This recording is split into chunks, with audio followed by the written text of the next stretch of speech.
collect my thoughts. I finished my juice before I even started the video.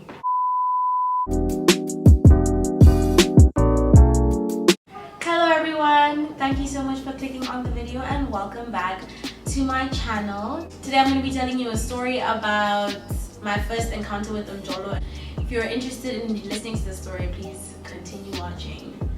This story takes place when I was 12 going on 13, so I was in standard 7. So basically, I had a best friend. Let's call this best friend G-Girl, okay? And G-Girl liked this boy. We're gonna call him Yaruna. And Yaruna had a best friend called Little, okay? And that's the guy that I decided. I took it upon myself to make a decision to like somebody. Yes, that's what I did. I just decided, well, that's my crush. But also, it was just really fun to talk about with G-Girl. And so we decided, you know what? We're gonna flirt with them. G-Girl actually really liked Yaruna. Me, personally, I was like... So we go on our annual trip, so like with the school, get now I'm busy flirting, and by flirting I mean getting piggyback rides from this guy. When he says something, I must just laugh extra hard, harder than anyone else in the area, because I need him to know that I'm laughing at his joke. He was also catching on, like he would buy me stuff. Also Yaruna would buy G-Girl things. Like I remember they even bought us what is it that made us feel so special? Monster energy drinks, babes. Or was it Rockstar? Something along those lines. And let me tell you, G-Girl and I, we felt like, hey, this is the life. Like, this is what we signed up for. This is what we were talking about when we said we wanted to have crushes. You know what I'm saying? The trip ends. We come back to Gaborone. Everything is nice. We go to school. We're still flirting here and there. Eventually, G-Girl and Yaruna end up having a falling out. Like, they just stop talking to each other. And you know in primary when somebody doesn't like you, they send somebody else to tell you. I think somebody did that to her. I still had hope that, you know what, no, G-Girl will fix things with Yaruna and we'll be back to being besties and besties. But G-Girl was just not putting her weight. She didn't understand my vision. And eventually, myself and Little, we became really serious. Okay, very, very serious. To the point where he would buy me things. Pause. At what point did someone buying food for you equate to them showing that they liked you? Sure, but like even at school, not just on the trip with the pocket money his parents gave him. No, like with the money he used to buy his own food, he'd buy many things with it. And you know, that's me eating your Getter hearts, eating your Getter bite sweets in class. When people ask me, but can I have a sweet? I can't give you a sweet. I got it from somebody. I can't. So then he asked me to be his girlfriend, and I said yes. Of course. Besides him buying me sweets and things, we used to hang out together at break time, and he used to carry my bag for me sometimes, put it in my bus for me, or he would meet me at my bus. Okay, to give you a little backstory on that, at my primary school, everyone used buses to go home, like everyone. So what would usually happen is when school ended, people would put their bags in their respective buses, the buses that are going to take them home, and then they'd get out the bus and start socializing, dilly-dallying, mingling, galavanting, you know, just having a good time. Sometimes you'd have such a good laugh outside the bus that the bus could even leave you, that type of thing. I'm just walking, I, you know, put my bag in the bus. When I step out the bus, this young boy is waiting to give me my hug of the day, my goodbye hug. When he gives me this hug, you know, and let me explain something I forgot to mention. The buses are like, the way the buses are parked is like, there's like a road and there's buses on either side of the road, right? You're getting a hug on in between the aisle of buses. I don't know if that's how I can explain it. You know, just kubaring love there. You know, people are gonna see and you just feel like, oh, I just felt like a star. But let me explain something. I think the reason why I was enjoying this enjoy is because I was getting sweets, I was getting hugs. But if I actually think about it, I think the thing that motivated me to actually force myself to enjoy these things was the fact that I still had hope that G-Girl was gonna get back together with Yaruna and we were gonna be besties and besties once more. But G-Girl was not pulling her weight. And so eventually I got tired of acting like I was enjoying the hugs. Cause every time this guy hugged me, I would just cringe so hard. Like now that I think back on it, like I was just cringing every time he hugged me. But I was still feeling myself like, like I'm a big girl. Mind you, all this time throughout primary, I never jolled. Like I was always afraid of getting caught by the teachers. Always afraid of getting caught by the teachers. And of course, this one time that I decided to live on the edge, I got caught. One day, it was a Monday, I think. I was walking to my bus as per usual to put my bag, then get out. When I got off the bus thinking I was about to receive my hug, this guy is not there to give me my hug. I'm wondering what's going on. I mean, I know I don't necessarily enjoy the hugs, but it's still part of my daily routine. So where is my hug? Somebody comes up to me and says, Peo, did you hear? I'm like, hear what? Like, let me know what is going on. This person goes on to tell me that one of our teachers, specifically the Setswana teacher, our Setswana teacher was one of the scariest teachers we had. And basically they told me that she asked one of the deputy head girls, head boys, something, sports captain, prefect, one of them. She asked somebody to write down a list of people that say that they're in relationships. So one out of this list is very, very, very specific. As in purple and orange together, yellow and green together, Peo and Little together. Hey, she's probably gonna call our parents. Like, there's no way she would have just asked for a list for fun. There's no way.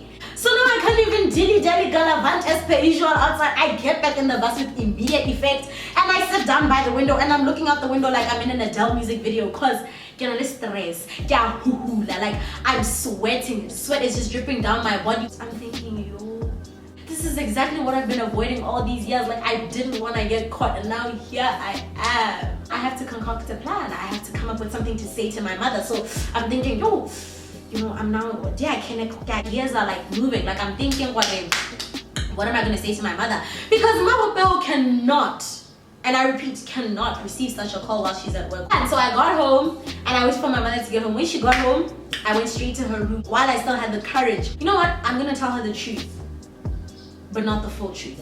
Just half the truth, such that if I do get in trouble or if the school does call, I can just say the school doesn't even know what they're talking about. Now that king. I have no that yes, there's people but your daughter could never be her. That's what I was prepared to do. Of course, I'm a little nervous, I'm choking up and stuff. And I say, Mother, I have a crush on this boy named Little. And she says, she stops what she's doing and she's at her, I think she was at her dressing table even. She stops what she's doing and she turns around and she's like, Bill, you're now at that stage where you can like people. Oh my gosh, you're growing up. Then she was like, oh, okay, tell me his surname. Tell her the name and surname. Tell me why. This woman says, I know his mother.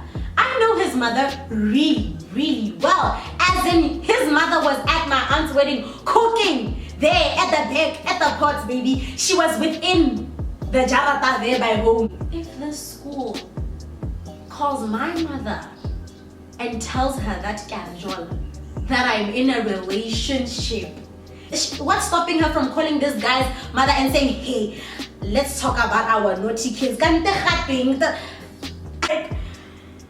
I go to school the next day. I can't even do my homework because I used to do my homework in the bus, by the way. I just closed my English textbook and I remember I was just looking out the window back to being Adele again, and I'm thinking, yo, what does this day hold in store for me? Am I gonna get called to the principal's office? Am I gonna get outed in front of the whole school at assembly? Because my school used to do that sometimes. Like, if you were in trouble, sometimes they would say what you were in trouble for and stuff like that in front of the whole school. I was just like, I should have never done this because it's just that I wanted to be best friends, and Giga wasn't even gonna be in trouble because her relationship ended way before we got caught. So I was just like, basically the whole day passes and it's after lunch now. Instead of having our normal classes, we were told that all girls should go into one specific classroom and all boys go into another specific classroom. So that's exactly what we did. Eventually the teacher started speaking to us, and turns out that they just wanted to know what it is that we were doing when we were saying that we're dating these boys. Obviously they need to make sure that nothing too hectic is going on under their watch.